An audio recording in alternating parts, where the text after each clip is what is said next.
les façons, nous poursuivons. Dr Yom Timba, vous nous retrouvez dans cette émission. On parle de ce conflit qui oppose aujourd'hui l'Iran à Israël. L'Iran et Israël, et on se demande si on va vers une troisième guerre mondiale. On voit, lorsqu'on voit les alliés, on voit la Chine, la Russie, les États-Unis, la France. Et pour parler de la France, Dr Yom Timba, il faut le dire, l'ambassadeur iranien en France a été convoqué. Justement en ce qui concerne cette affaire. On rappelle également que la France a dit avoir intercepté et neutralisé des drones iraniens qui survolaient la Jordanie et l'Irak. Donc la France a pris son parti. D'ailleurs, ils l'ont dit, ils soutiennent Israël. Il ne faut pas confondre le jeu et l'amusement. Il ne faut pas confondre le spectacle et l'action. Donc la France ne représente rien dans cette affaire. C'est un petit larbin à qui les Américains vont dire faites ci, faites ça, ils vont le faire. C'est rien du tout. Et l'autre chose qu'il faut savoir, c'est que la prise de contrôle d'un pays comme la France par le lobby juif international explique très bien pourquoi la France a ce genre de réaction. Donc, c'est rien du tout. Il ne faut pas faire attention à ça. Ça bavarde beaucoup. Vous pensez que ça... Ça bavarde beaucoup. Mais ça pose des actes. En était septembre, ils vous ont montré les appareils qui ont intercepté tout ça. C'est une déclaration. Il faut laisser ça, madame. Les gens font trop de déclarations. Faut pas. Je veux dire, les gens se mettent en spectacle, on convoque l'ambassadeur d'Iran. Est-ce que l'Iran a un problème avec la France? Au Cameroun, dans les ghettos camerounais, on appelle ça acheter un problème. Vous n'êtes pas concerné, vous l'achetez. En quoi ça concerne la France? Qu'est-ce qu'elle se reproche pour se mettre en spectacle de cette façon-là? Vous savez, le monde, on peut s'amuser à faire ce genre de choses. Ça, c'est de l'amusement. Mais le jeu, c'est autre chose. Le jeu politique est beaucoup plus grave. Et le jeu politique, c'est pas parce que vous avez convoqué un ambassadeur, je veux dire, c'est rien du tout. Est-ce que vous avez entendu que les Américains ont convoqué un ambassadeur? Pas du tout. Par contre, eux, ils sont directement concernés. Est-ce que vous avez entendu dans tout le tralala qu'on fait là que la Jordanie a convoqué un ambassadeur? Pas du tout. Pourtant, eux, ils sont concernés. C'est le grand allié israélien dans la zone. Et vous avez bien vu que les pays arabes ont dit pas d'utilisation de des bases militaires qu'ils ont données aux Occidentaux dans leur territoire. Quand on dit ça, vous savez de qui on parle? On parle du Qatar, on parle de l'Arabie Saoudite, etc. Oh, là, c'est les grands acteurs de la zone. Vous venez me parler d'un pays que le Qatar peut plier simplement pour une équipe de football. Il faut... Enfin, bref. Donc, ce que je veux dire, c'est quoi? C'est que ce qui se passe là, en ce moment, la guerre ou le conflit entre Israël et l'Iran n'a pas commencé aujourd'hui même. Ça date de 1979. Parce que à l'époque, avant, sous le Shah d'Iran, Israël était un grand allié de l'Iran. Ils s'entendaient comme larron en foire sous le parapluie américain. Dès que les Iraniens ont décidé de devenir indépendants, idéologiquement, ils étaient opposés à tout ce qui est à l'existence d'Israël. En fait, le conflit est né avec la révolution de 1979. Je crois qu'en réalité... ce que l'Iran vient de faire, c'est juste une démonstration de puissance. Les Israéliens et les Iraniens s'opposent depuis très longtemps via le Hezbollah, via les Houthis, des gens comme ça. Et cette guerre de proxy qui est menée depuis très longtemps, parce qu'au fond, Israël, c'est quoi? C'est pas une entité en soi. Israël, c'est les États-Unis, simplement avec un déport d'une partie des États-Unis dans le Moyen-Orient. Tout le monde sait qu'Israël a été créé pour que les États-Unis aient une présence dans cette partie du monde. Maintenant, on peut penser ce qu'on veut, on peut gesticuler autant qu'on veut, mais cela en rajoute en réalité à l'escalade dont personne n'a besoin. L'attitude d'un pays comme la France, qui est contraire à l'attitude d'un pays comme la Grande-Bretagne, à l'attitude d'un pays comme l'Allemagne et même des États-Unis. Vous avez vu le président américain, les gens poussaient à ce qu'il fasse un discours. Il a dit, mais non, je ne vais pas en rajouter à l'escalade. Il n'a pas commencé à convoquer les ambassadeurs à gauche et à droite. Pourquoi? Parce que ce genre d'action en rajoute à l'escalade. Ça théâtralise tellement la situation que le comique se le dispute au dramatique Et finalement, on se retrouve dans une situation où, en fait, on pousse vers la guerre, mais ceux qui poussent le plus vers la guerre, là, en faisant de la théâtralisation, et qui sont plus dans le comique que dans le dramatique, est-ce qu'ils ont les moyens de faire la guerre? Est-ce qu'ils ont les moyens de faire la guerre? Ces pays n'ont pas de moyens. Celui-là qui convoque les ambassades, là, il a les moyens de faire la guerre. Il est sûr qu'il peut faire la guerre. Est-ce qu'il est vraiment sûr aujourd'hui qu'il peut faire la guerre et que c'est ça qu'il faut aller organiser? Je crois qu'il faut pas que les gens se donnent plus d'importance qu'ils n'en ont. Le plus important, ou ce qui a du sens aujourd'hui dans le Moyen-Orient, c'est le fait que il faut qu'une décision historique soit prise. Les Américains, en fait, le fond du problème, ce n'est pas Israël, l'Iran et tout ça, le Hezbollah, le Liban. C'est pas ça le fond du problème. Le fond du problème, c'est est-ce que l'Amérique va quitter le Moyen-Orient? Voilà le fond du problème. Oui. Pourquoi? Parce que toute la dollarisation du monde qui s'est faite depuis les années 70 s'est faite sur la base des pétrodollars. Le pétrodollar, c'est avec qui? C'est avec l'Arabie Saoudite. C'était Aramco que les Saoudiens ont d'abord récupéré, qui était en fait une joint venture anglo-américano-saoudienne. Aujourd'hui, les Saoudiens ont récupéré totalement l'entreprise. Les Américains ont promis qu'ils allaient les protéger, tout ça là. Les Saoudiens se rendent compte qu'ils n'ont pas besoin de protection aujourd'hui. En tout cas, pas de la protection américaine. Ils n'ont pas adhéré aux BRICS par hasard. Donc, du coup, la question devient, les Américains qui sont dans le Moyen-Orient pour contrôler les réserves d'hydrocarbures de manière générale, donc gaz et pétrole de cette zone, le Qatar, les Émirats arabes unis, l'Arabie saoudite, Oman, Bahreïn, bref, tous ces gens-là, l'Irak, est-ce que ils vont continuer à rester? Les nouvelles découvertes d'hydrocarbures qui provoquent la guerre qu'il y a au niveau de Gaza, est-ce qu'ils vont rester? Est-ce que cela va toujours être entre les mains des Américains, contrôlé par les Américains, ou les Américains vont-ils devoir partir compte tenu de la réorganisation du monde? C'est ça le problème de fond. Donc les éléments périphériques, madame, c'est pas ça qui est important. Est-ce que les Américains vont partir? Le problème, c'est qu'ils doivent partir du Niger. Le Niger, c'est beaucoup plus petit que l'Arabie Saoudite. Tout à fait. Et donc, le signal envoyé par le Niger, mais il est capté. Mais tout le monde l'a capté. Et vous avez bien vu, quels sont les gens qui soutiennent le Niger? Parmi les gens où les délégations nigériennes se sont rendues, vous savez que c'était en Iran aussi. Ah, mais c'est ça. La géopolitique du monde, les gens ne se déplacent pas au hasard. Donc, quand vous voyez quelqu'un qui est là, qui fait la théâtralisation, j'ai convoqué l'ambassadeur d'Iran, peut-être qu'ils n'ont même pas parlé d'Israël. Ils étaient en train de leur dire ce que vous nous faites là-bas au Niger, il faut arrêter ça. Ça doit être ça le fond, la vraie discussion qu'ils ont eue. Donc, vous êtes dans une situation où, en fait, les acteurs de fond sont face à une décision historique. Vont-ils se décider à permettre au monde d'éviter une escalade et un choc qui risque de provoquer effectivement une guerre d'importance mondiale? Je ne crois pas qu'une guerre mondiale va commencer par là. Une guerre d'importance mondiale. C'est que ça ne peut pas aboutir. C'est quand même des acteurs assez importants dans la géopolitique mondiale qui sont concernés. Vous voyez la Chine là-dedans? Vous voyez la Russie là-dedans? Quand vous n'avez pas cité ces pays-là, le reste c'est du menu frétal.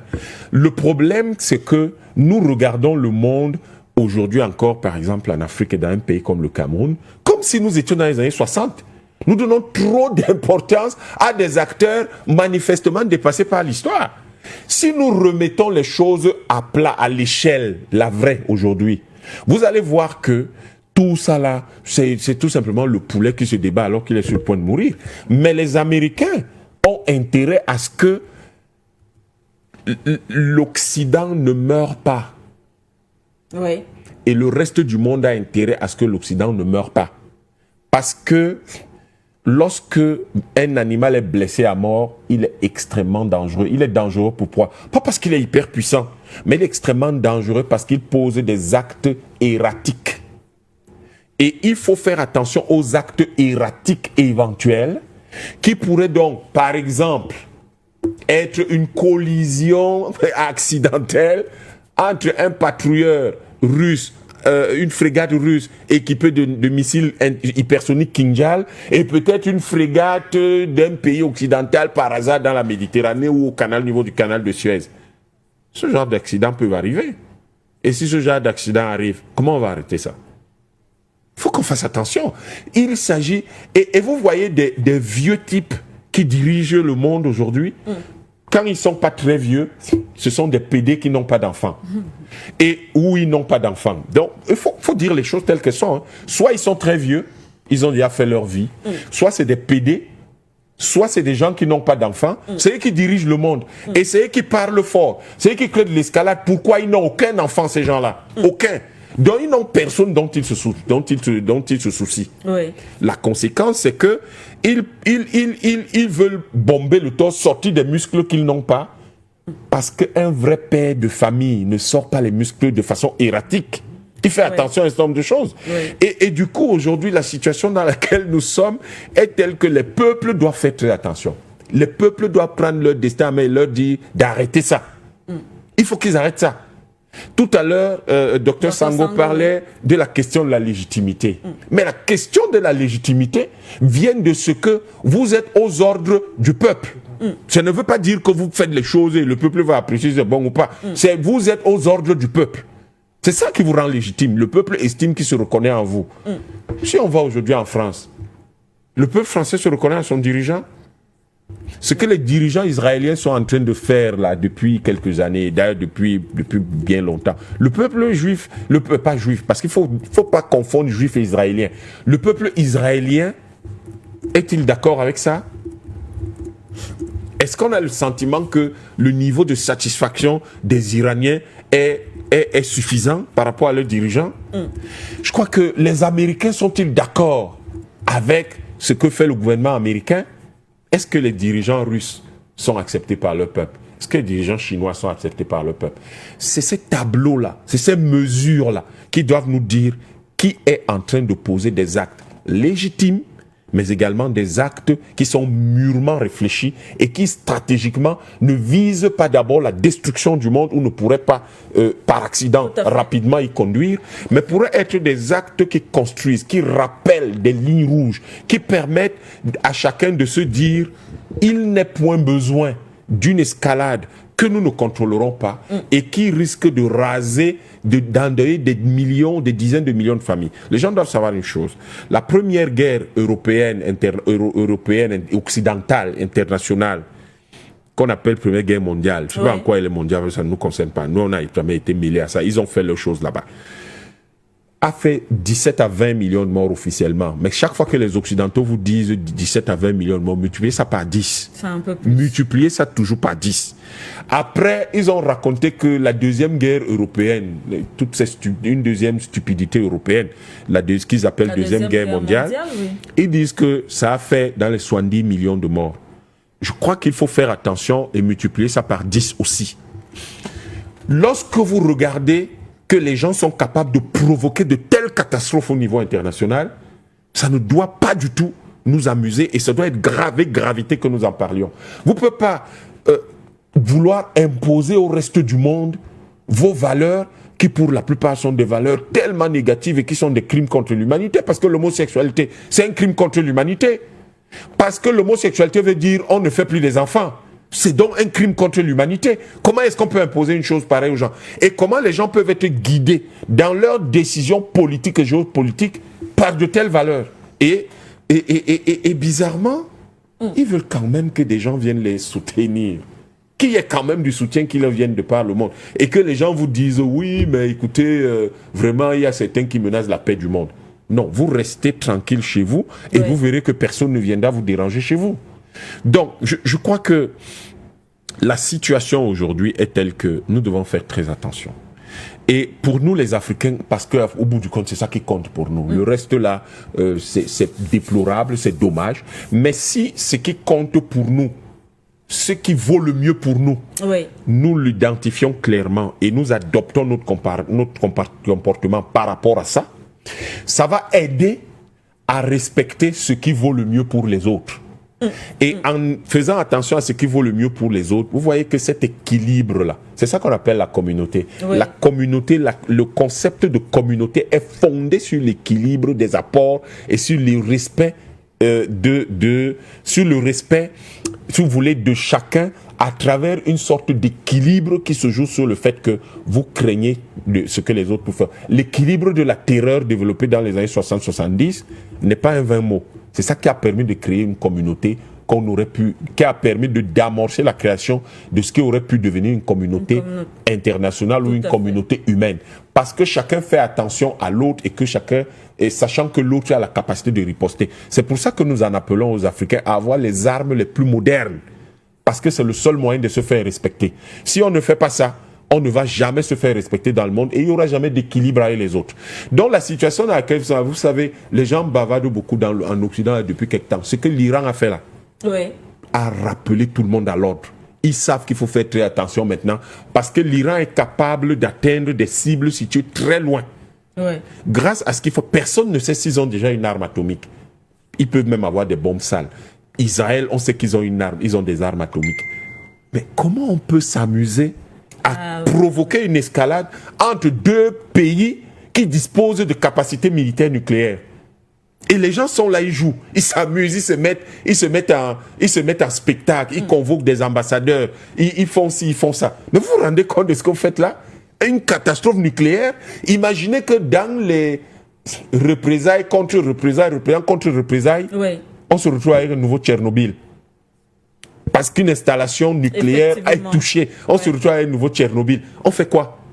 Je pense que du côté de l'Iran, on a fermé les installations. Mais fermer les installations, aujourd'hui, on a ce qu'on appelle les bombes à décharge profonde, c'est-à-dire capables de percer la terre sur quelque chose, sur des dizaines de mètres. Certaines arrivent à percer la terre sur quelques centaines de mètres.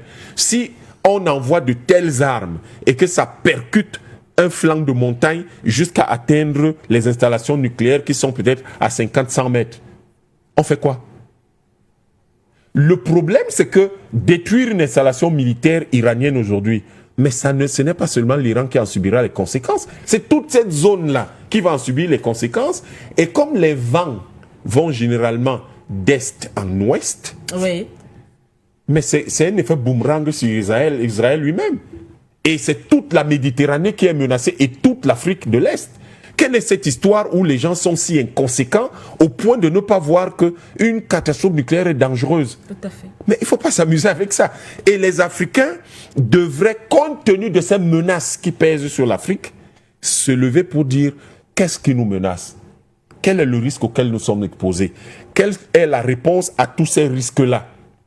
Mais faute d'avoir un instrument continental, faute d'avoir une organisation, au moins une entente informelle continentale sur les questions géopolitiques, nous ne sommes même pas capables de réagir de façon concertée et cohérente.